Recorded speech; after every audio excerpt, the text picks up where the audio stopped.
9월 2일 아침 기도회를 시작하겠습니다. 다 같이 찬송가 435장 찬송 부르시겠습니다.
봉독해드릴 하나님의 말씀은 베드로전서 1장입니다.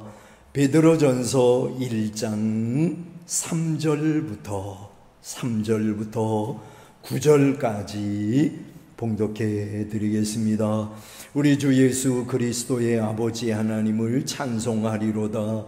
그의 많으신 긍휼대로 예수 그리스도를 죽은 자 가운데서 부활하게 하심으로 말미암아 우리를 거듭나게 하사 산 소망이 있게 하시며 썩지 않고 더럽지 않고 쇠하지 아니하는 유업을 있게 하시나니 곧 너희를 위하여 하늘에 간직하신 것이라.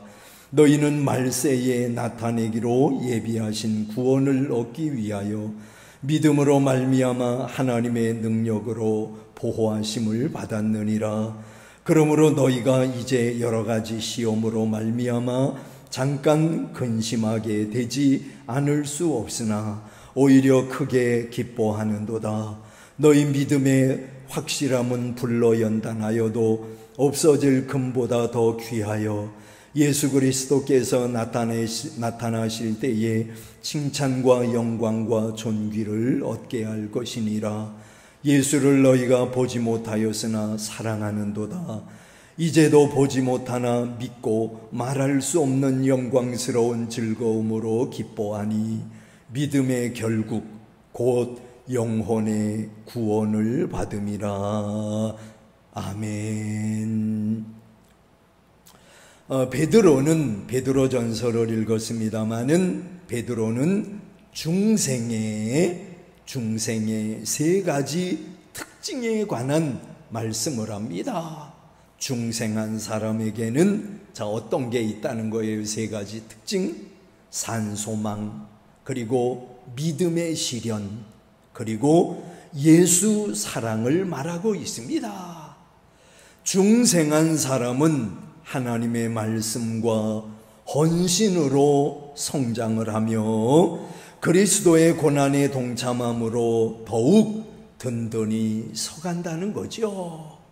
여러분, 잘하는 사람은, 그 믿음이 잘하는 사람은 공동체 생활에서도 상대방에게 유익을 주고, 그리고 또 유익함을 받기도 하는 겁니다. 다시 말씀드리면 신앙이 정말 좋은 사람은 어떤 사람이에요? 신앙이 장성한 사람은 어떤 사람이에요? 교회 생활에서, 공동체 생활에서 다른 사람에게 유익을 주는 사람, 그 사람이 오늘 신앙이 장성한 사람이라는 겁니다. 오늘 우리는 1장을 통해서 뭘 보게 되느냐 하면은 믿음의 결국은 곧 영혼의 구원이다 하는 말씀입니다. 9절 말씀을 다시 보면 믿음의 결국 곧 영혼의 구원을 받음이라. 우리는 오늘 이 말씀을 통해서 믿음의 결국은 곧 영혼의 구원을 위함이라, 이 교훈을 얻게 되는데, 자, 세 가지 말씀을 드립니다. 구원이라고 하는 것은 결코 우연히 시작된 것이 아니다. 두 번째, 구원이라고 하는 것은 결코 값없이 된 것이 아니다. 세 번째, 구원은 결코 뜻없이 주어진 것이 아니다 하는 그런 교훈을, 구원에 관한 교훈을 얻을 수 있는 겁니다. 자, 그러면 첫째로 생각하는 것은 구원은 결코 우연하게 시작된 것이 아니라는 거예요. 우리 모두는 구원을 받았지요. 주님의 은혜로 구원을 받았는데 중요한 것은 뭐냐 하면 이 구원은 결코 우연하게 시작된 것이 아니라는 겁니다. 내가 구원을 받았든지 다른 사람이 구원을 받았든지 그 구원은 우연히 받았거나 갑자기 받은 구원이 아닙니다. 여러분, 구원의 배경에는 하나님의 택하심의 은혜가 있었다는 것을 잊어서는 안 됩니다. 곧 하나님 아버지의, 2절에 나오는 대로 보세요.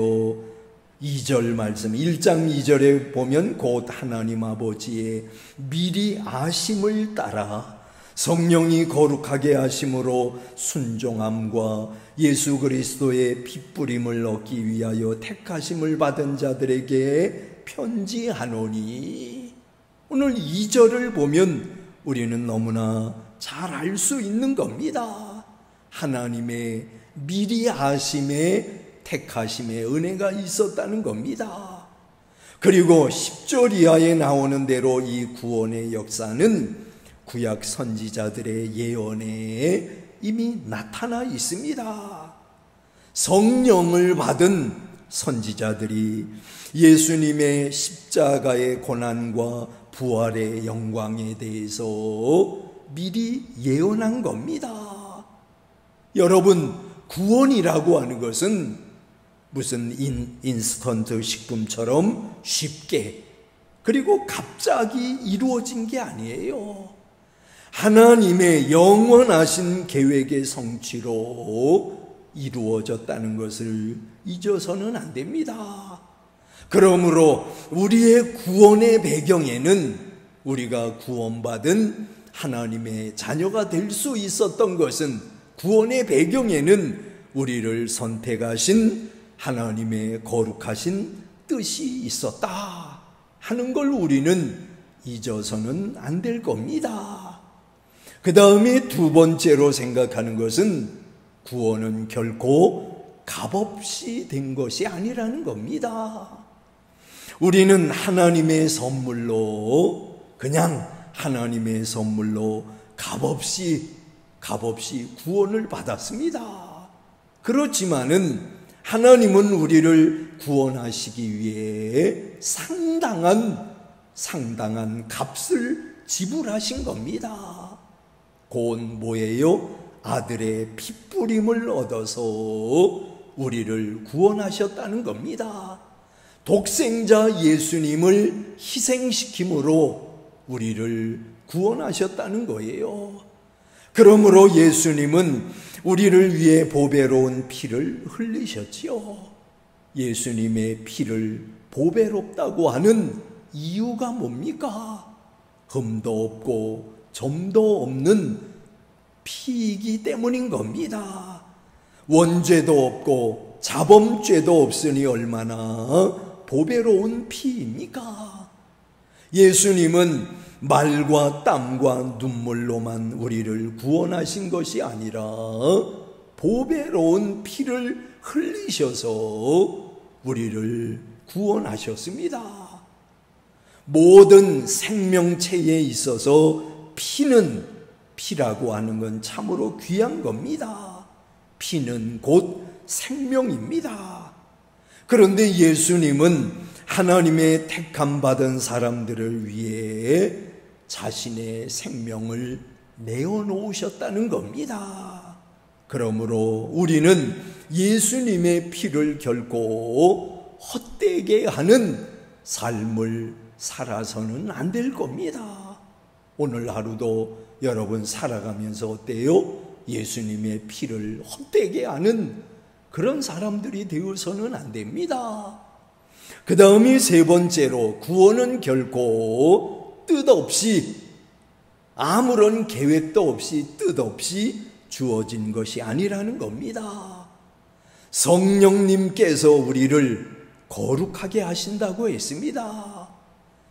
보세요, 여러분. 성령께서 거듭나게 하신 사람은 세 가지 열매를 맺게 됩니다.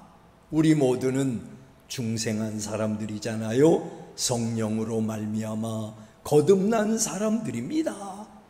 거듭난 사람들은 세 가지 열매를 맺게 되는데, 첫째는 뭐예요? 소망을 가지게 된다는 거죠. 오늘 3절부터 5절에 나오는 대로 소망을 가지게 되고, 두 번째로는 6절부터 7절에 나오는 대로 믿음의 시련을 겪게 되고, 세 번째로 8절부터 9절에 있는 대로 보지 못한 예수님을 사랑하게 된다는 겁니다. 예수님을 보지는 못했지만은, 그러나 거듭난 사람들은 그 예수님을 사랑하게 된다는 거예요. 그러면 여러분, 왜 예수님을 사랑하는 겁니까?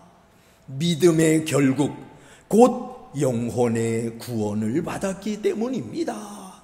우리는 구원을 받았기 때문에 예수님을 사랑하는 겁니다. 그러므로 산소망, 믿음의 시련, 그리고 예수 사랑의 영성을 소유한 사람은 거듭남에 대한 확신과 기쁨을 가져야 합니다. 그러면 거듭난 사람의 삶의 특징은 뭡니까? 우리는 다 거듭난 사람들입니다. 거듭난 사람은 어떤 삶을 살아가느냐는 겁니다. 다시 오실 예수님을 바라보면서 믿지 않을 때 따르던 정욕을 버리고 거룩한 삶을 추구하는 삶의 계획을 세우게 된다는 거죠. 여러분, 삶의 계획이 있어야 하는 이유는 하나님께서 사람을 외모로 보시지 않고 행위대로 판단하시기 때문인 겁니다. 그러므로 삶의, 인생의 계획을 세워서 행위의 변화가 오도록 해야 된다는 겁니다. 곧 성경이 얘기하는 거룩함의 생활입니다. 신구약 성도들의 삶의 특징은 뭐예요? 거룩함입니다.